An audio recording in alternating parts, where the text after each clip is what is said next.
up with all these songs, and we thought, well, people should hear these. Yeah. Yeah. Now, I read something, I think it was in Billboard with you, Alicia, and you were talking about how you never get asked to sing at a barbecue because you're a pop singer. And I was wondering, do pop singers get enough respect? I don't think pop music gets enough respect.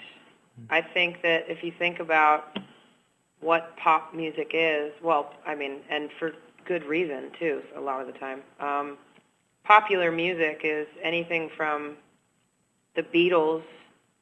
I mean, there's been I love pop music. I've always loved pop music ever since I was little. While I'm listening to, Peter, Paul, and Mary, I'm also listening to Madonna and New Kids on the Block and all kinds of stuff. And I think that a lot of pop artists can give pop a bad name because it did sort of become a little bit throwaway or microwavable. You kind of pop it in, pop it out, and a lip syncing has always been a thing that drives me crazy, and that pretty package is more consistent in pop music. So there are things that are annoying, but there's also great things, and there's pop artists that are, Michael Jackson, he's a pop artist. Elvis was a popular artist. Some of the best that ever did it.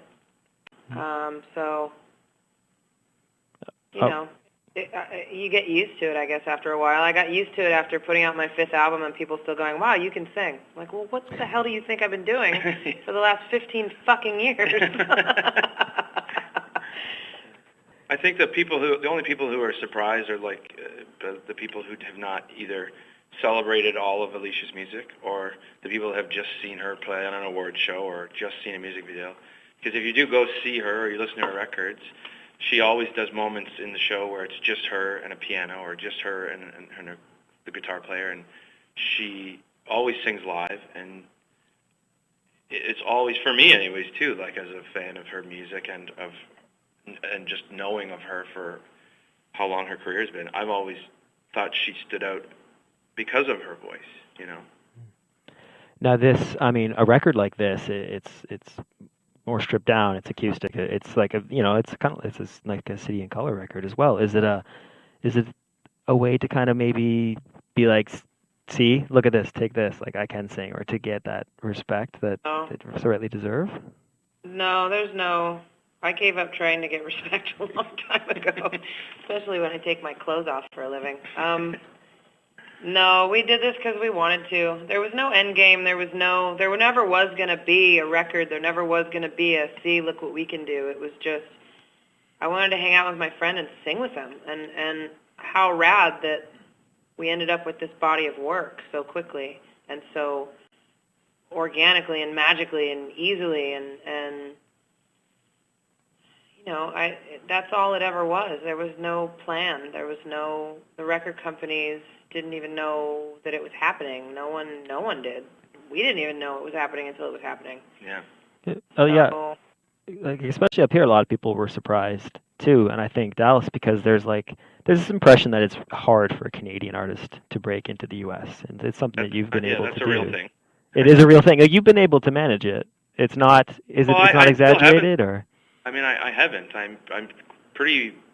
I can play in front of a lot of people at my shows, but if you ask the music industry or the people who are, if you ask all the people that are supposedly running the stuff down here, they have no idea who I am. So, but it's very difficult to.